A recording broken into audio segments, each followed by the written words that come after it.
right, you are back with comedian David Boyle, and I'm quitting alcohol.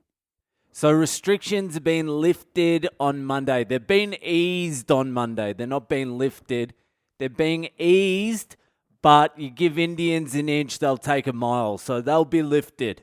I don't think anyone's going to be checking the capacity of the fucking coconut stand. So on Monday, the restrictions are easing. I think you're allowed out till like 12 or 2 p.m. or something from Monday to Friday, and then the weekend's a curfew again. But that's good enough for me right now, because as soon as they loosen it up a little bit, they're going to loosen it the whole way because people are out and about now anyway. I've been going on some little walks the last few days just to fucking see what's going on out and about, and there's fucking people everywhere. Everything is still closed, the shops, the restaurants, everything's closed, but people are hanging out the front of the shops like they are open. There's heaps of people out. One of the coconut guys is back on his fucking corner. Not my guy, some other guy. They probably hate each other. So on Monday, I'm going to get straight back onto the driving vlog, go for a fucking drive. It should be pretty hectic out there. People are definitely going to take their liberties with the fucking easing of the restrictions. I will be for sure. So I'll get back out there and start filming again. I was complaining about the driving vlog at the start. Now I can't wait to fucking do it. I want to get back in the restaurants. I want to hang out at pubs. I just want to have some life experiences again. I need some new life experiences. I've been talking about the crack in the roof for the last fucking week. I need some inputs. I need to be seeing and doing stuff in the world again. This lockdown has been hardcore. It hasn't been as long as the one in Melbourne, but it has been more strict because I have to protect other people. And people were actually dying. They were dropping like flies at one point there. That's eased up a bit, although another uncle died of natural causes the other day. So the death toll of people we know is like 5 deaths from natural causes, 20 from COVID, and the guy around the corner who got murdered. I've only been here for 2 months. That's a lot of dead. But I can feel the flame. I can feel my spirit reigniting. I am ready and I don't give a fuck out there either. Everyone here's on the old ivermectin, so everyone is immune, and I'll be testing that drug out hardcore because I'm going fucking maskless, baby. So that will be on Monday. So there's probably going to be a couple more episodes about the crack in the roof until then.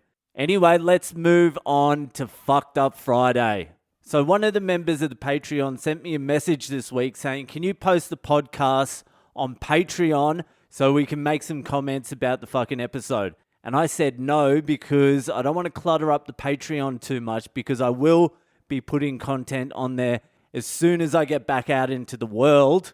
But what I will do is I will post the Fucked Up Friday on the Patreon. So everyone who's a member of the Patreon, the true fucking degenerates, can comment on all the Fucked Up Friday stories. And the Patreon members, you can chat amongst yourselves as well. There's a couple of singles floating around the Patreon as well, so maybe you can use it as a little bit of a Tinder. As it grows, as the Patreon grows, I think we're going to get a few couples out of this. I think we're going to do a little bit of matchmaking on the Patreon. So anyway, this week's Fucked Up Friday will be going on the Patreon. If you're a member of the Patreon, comment, fucking shit on the story, shit on me, do whatever. I don't give a fuck. I'll jump into. If you're not a member of the Patreon, subscribe to it, get involved. I'm going to be putting more shit up there as we go, as I figure out what I should do. So if you want to support the podcast, join the Patreon.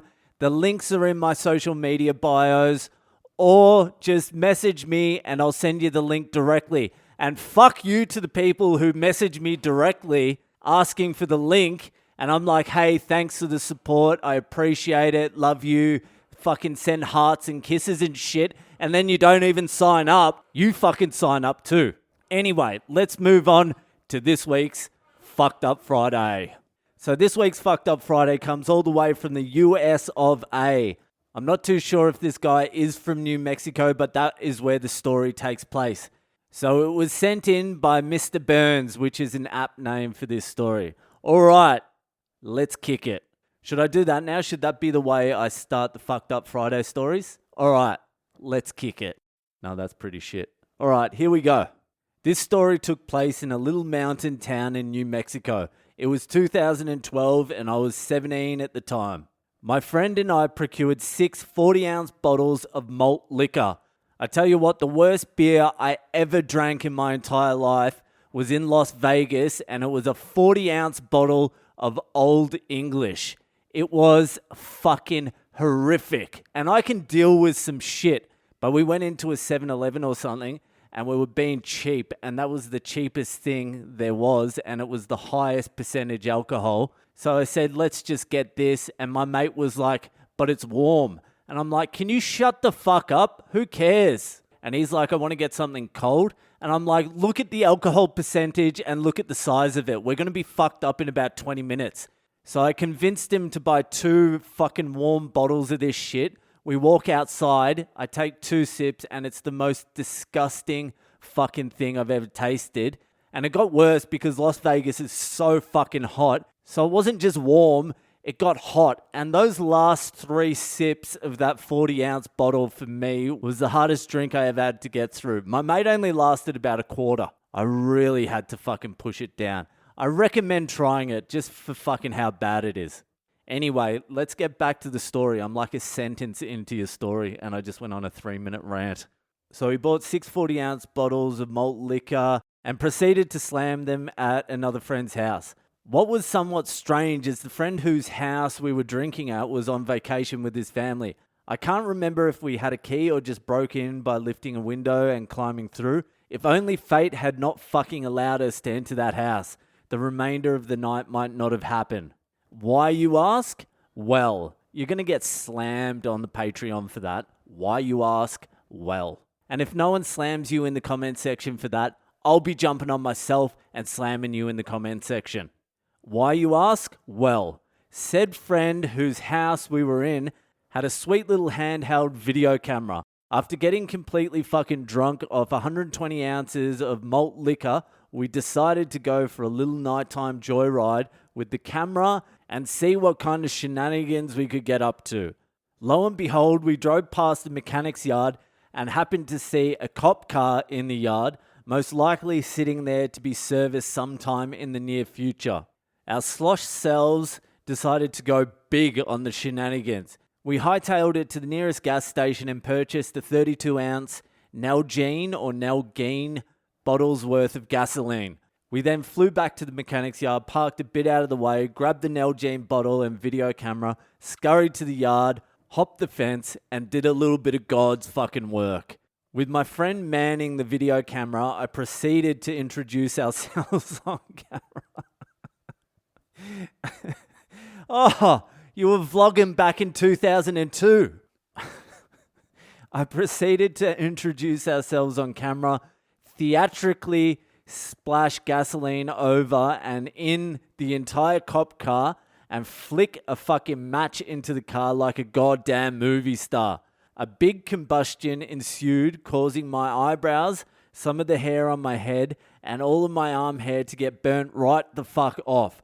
We fled like fucking maniacs back to my car and peeled off into the night. We could have called it quits and really fucking should have. But no, we decided to find a nice outdoor space to do some more recording and reflect back on what we'd just done on camera. I literally was caught on tape saying I blew... I literally was caught on tape saying I blew that cop car up with gas so fucking lean. I blew that cop car up with gas so fucking lean. That's pretty good. Following the on-camera reflection of our job well done, we decided to really be fucking stupid.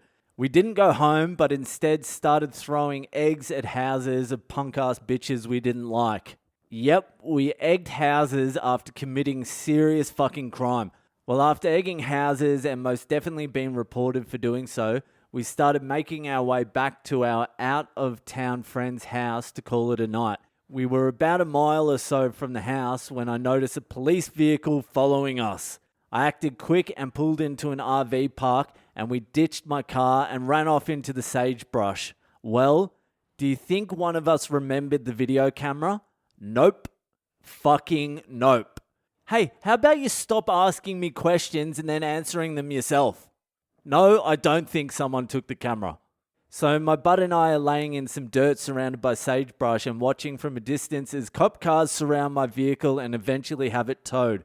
Fucking hell, we were fucked. My friend who was visiting from California literally hopped a flight the next day back to California. I meandered about for about a week laying low, getting my affairs in order, and wouldn't you know it, my house starts getting phone calls from the police department saying they need me to come in and speak about some things. I finally said fuck it and went in. They arrested me immediately and charged me with a whole bunch of felonies. I spent a month in juvie before a plea bargain was made, and that was that. I was a 17-year-old with multiple felonies, 1 year of probation, and a requirement to pay $6,000 in restitution for damage inflicted. Not fucking bad, actually. Most of the time, insurance is the fucking worst, but on this occasion, it saved my fucking ass. The mechanic's insurance covered the majority of the damage, so $6,000 was all I had to pay. And thank fucking God I was 17 years old, because once I turned 18, my record was sealed. I still have a fuck of a time with FBI background checks, because it does say I have a juvenile record, but it's not possible to see what I did, so I just lie about it. My friend ended up getting expedited back to New Mexico, but his lucky ass didn't have to spend a month in jail. He did get hit with a $6,000 bill as well, though. If this story teaches anyone anything, it is dreams do come true, and for fuck's sake, don't record yourself committing crimes. Holy fuck, you got lucky there. You're lucky you're not black too, otherwise you'd still be in jail. But that was a great fucking story, man. Thanks for sending it in. Appreciate it. That's it for tonight. Enjoy your weekend, and I'll see you the fuck later.